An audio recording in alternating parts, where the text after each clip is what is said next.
Welcome to our channel. Today we how to back up your LinkedIn post analytics snapshots with Tailwind, full guide step by step clearly.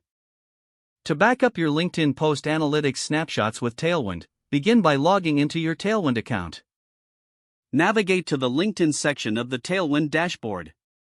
Locate the posts you wish to analyze and back up.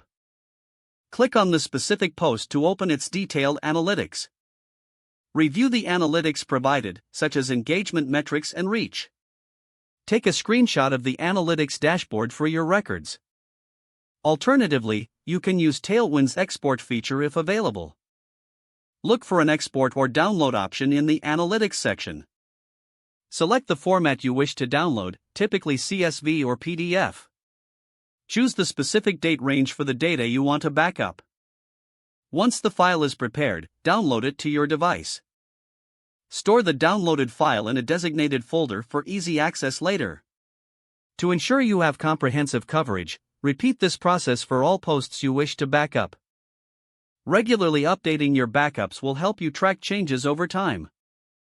Finally, consider setting a reminder to back up your analytics periodically. If the page does not load, refresh the browser or try again in a private or incognito window. Make sure you are using the correct email address, then retype it carefully to avoid small typos.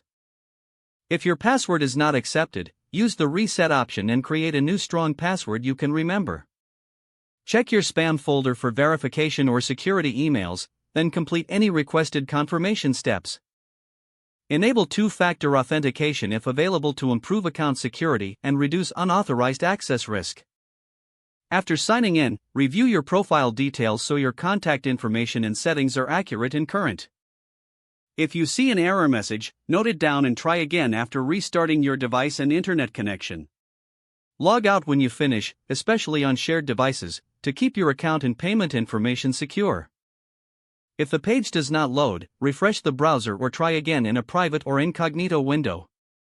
Make sure you are using the correct email address, then retype it carefully to avoid small typos. If your password is not accepted, use the reset option and create a new strong password you can remember. Check your spam folder for verification or security emails, then complete any requested confirmation steps. Enable two-factor authentication if available to improve account security and reduce unauthorized access risk. Don't forget to like this video and subscribe to our channel for more step-by-step tech guides.